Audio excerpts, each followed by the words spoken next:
안녕하세요. 네, 저는 법무부 에이시스의 최민영 변호사. 예, 김훈정 변호사. 이상훈 변호사입니다.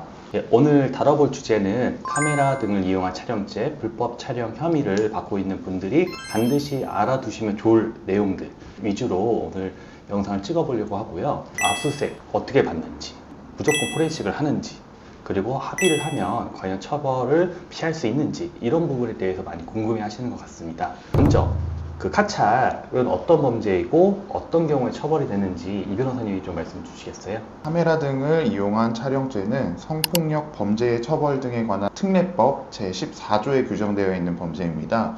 일명 실무상으로는 이제 카찰이라고 표현을 많이 하는데요. 이 카찰죄의 핵심은 이제 성적 수치심을 유발할 수 있는 타인의 신체를 촬영하였을 경우, 그리고 본인의 의사에 반해서 촬영하거나 그 촬영물을 유포, 전시, 판매, 저장 등을 하는 경우에 이제 성립되는 범죄입니다. 상대방의 동의 없이 이제 성적 수치심을 유발할 수 있는 구도로 단순한 촬영만 하더라도 7년 이하의 징역 또는 5천만 원 이하의 벌금으로 법정형이 규정되어 있고요. 최근에 법이 개정되면서 이 처벌 수위가 이제 더 높아질 경우라고 할 수 있고요. 해당 촬영물을 반포하거나 전시, 또 유포, 쉽게 말해서 유출하는 경우에도 이제 같은 법정형이 적용이 됩니다. 근데 이게 만약에 이런 불법 촬영물을 영리 목적으로 촬영하거나 유포한 경우 벌금형 없이 3년 이상의 유기징역으로 엄청 무겁게 처벌이 되고 있습니다. 실무상으로 카찰죄에서 이제 핵심이 되는 쟁점들이 이제 성적 수치심을 유발할 만한 사진이었는지, 상대방의 동의가 있었는지, 이 부분이 가장 많이 문제가 되고, 예를 들면은 지하철에서 지나가는 여성 행인의 치마 속을 몰래 촬영했다라는 경우에는 누가 봐도 명백한 카찰죄에 해당할 것이고요.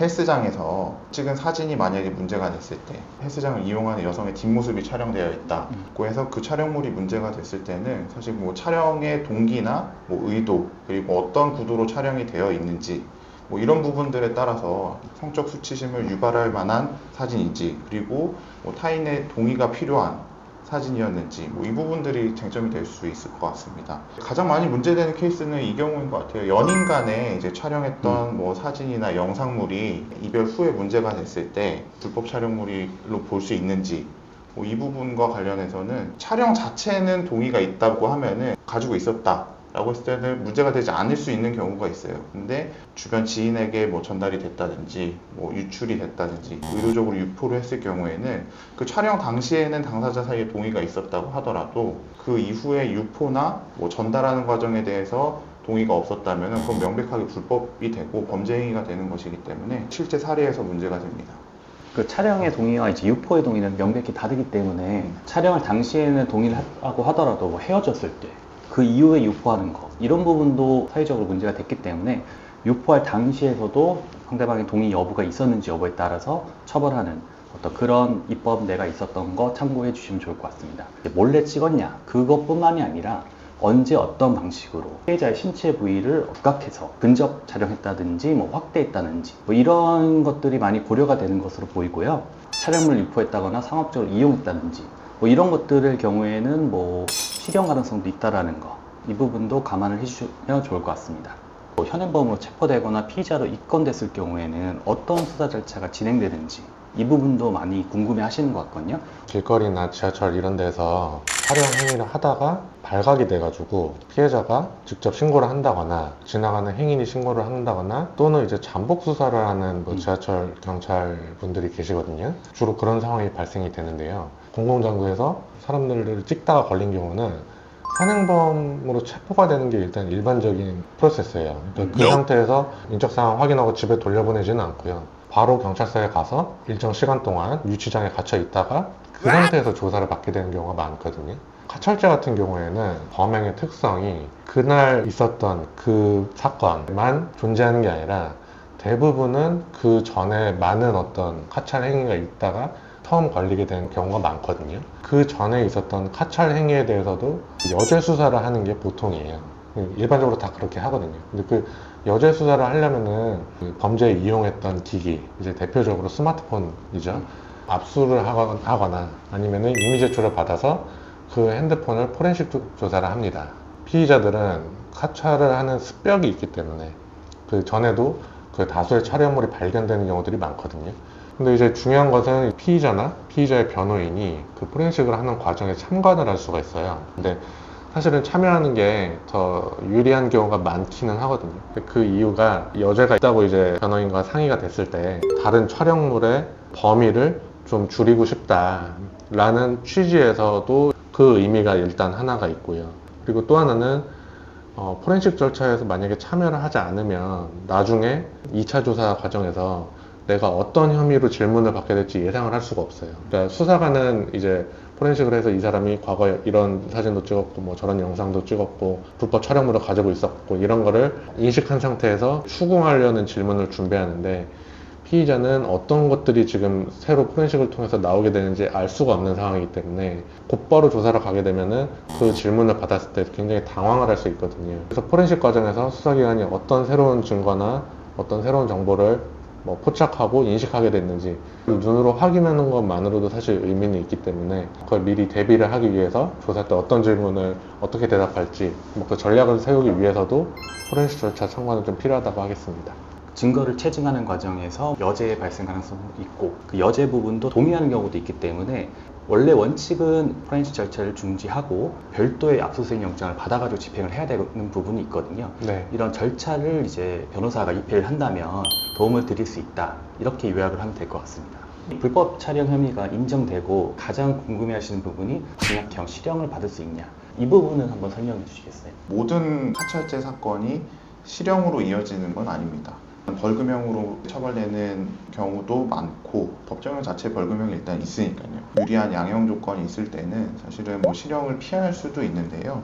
일단 기본적으로 동종 전과가 없는 초범이며 불법 촬영물이 유포되거나 유출되지 않았을 경우 그리고 피해자랑 합의가 있었을 경우 이런 점들을 종합적으로 고려해서 진지하게 반성하고 있는 경우에는 실형을 피하는 경우도 많습니다.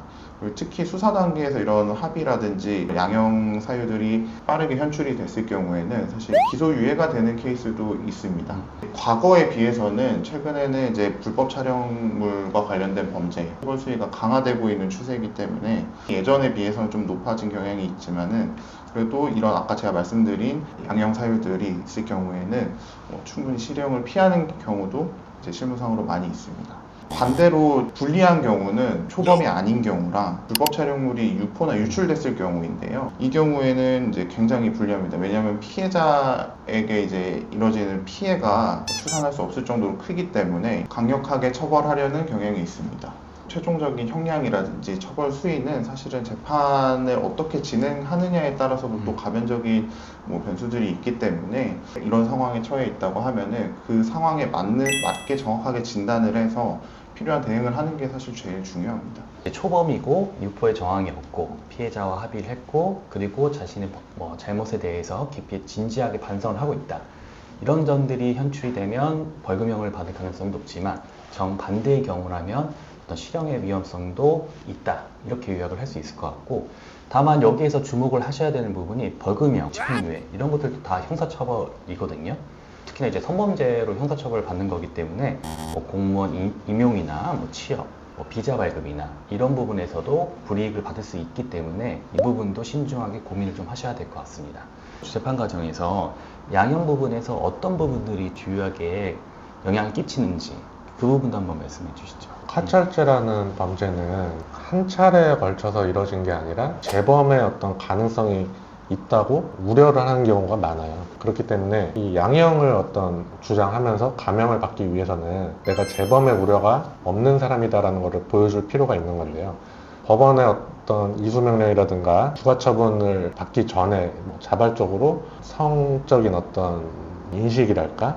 그런 것들을 좀 개선하려는 노력을 했다라는 걸 보여주는 건 좀 효과적인 것 같아요. 예컨대 성 관련 교육을 이수를 한다든지 정신과 병원에 방문을 해서 성 도착증 같은 증상에 대해서 장기간 상담 치료를 받는다든지 그 안 좋았던 습성을 개선하려는 노력을 보여주는 것이기 때문에 법원이나 검찰에서도 좀 긍정적으로 보는 요소가 되고요. 피해자와 합의를 하는 것은 당연히 엄청나게 중요한 것이고 합의를 하게 되면은 처벌 수위가 급격히 낮아지는 범죄이기도 하거든요. 피해자의 합의 그리고 반성의 태도, 범행에 이르게 된 경위에 있어서 조금이라도 좀 납득이 될 만한 노출의 정도가 심하지 않았다거나 사찰죄에서 말하는 성적 욕망을 자극하는 신체에 보기에 조금 애매한 수준이다. 범죄 행위에 해당하는 걸로 인식하지 못했다거나 수사기관, 뭐 경찰이나 뭐 검찰에서 너무 많은 그 촬영물들을 범죄 사실로 포섭을 시켰다면은 그 중에 일부는 그 노출 수위나 촬영 각도나 이런 걸로 볼 때 카찰죄에 해당되지 않는 게 있을 수도 있거든요.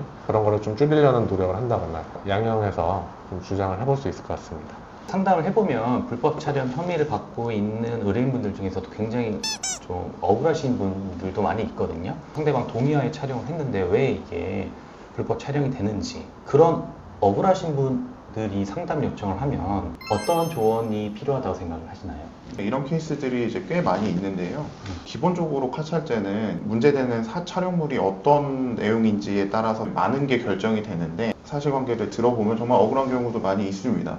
이럴 때는 사실 가장 중요한 거는 감정적으로 대응할 게 아니라 정확하고 냉정하게 판단해서 수사기관을 설득해야 됩니다. 논리적으로 설득을 해야 돼요. 뭐 촬영 전후의 대화 내역이라든지 뭐 문자 내역이라든지 자신이 어떤 행동을 했는지가 사실은 그 촬영 동기나 맥락, 배경을 객관적으로 설명할 수 있는데 도움이 되는 자료들이 이제 찾다 보면 있을 거거든요. 결국에는 이제 놓여져 있는 팩트나 객관적인 증거들을 기반으로 판단을 할 수밖에 없기 때문에 그런 부분들에 초점을 맞추셔서 대응을 해봐야 될 것 같습니다. 불법 촬영 혐의로 이제 구속까지 될 수 있느냐, 이 부분도 많이 궁금해 하시는 것 같거든요. 예, 촬영물 관련한 범죄가 실무적으로도 이제 구속이 되는 추세가 있게 된 계기가 그 N번방 사건이거든요.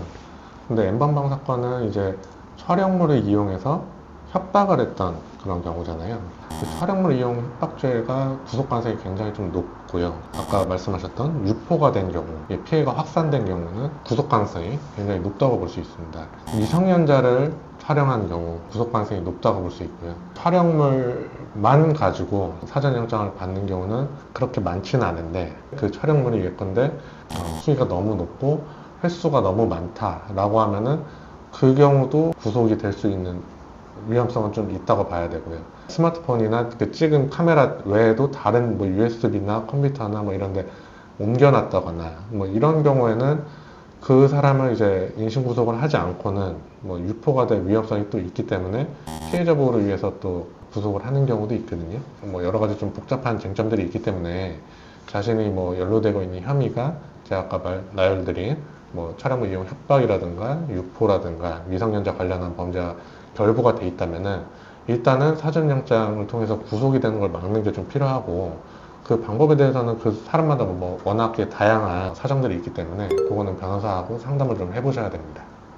오늘 저희가 다룬 주제는 단순한 이제 법률적 지식뿐만이 아니라 저희가 사건 수행을 하면서 경험했던 어떤 실무적인 내용들이 반영되었다는 점을 말씀을 드리고, 물론 불법 촬영 카찰 혐의는 사회적으로 지탄을 많이 받는 범죄이고 피해자에게도 굉장한 큰 정신적 고통 그리고 피해를 주는 범죄이기 때문에 예방적 차원에서라도 이 영상이 좀 도움이 되었으면 좋겠습니다.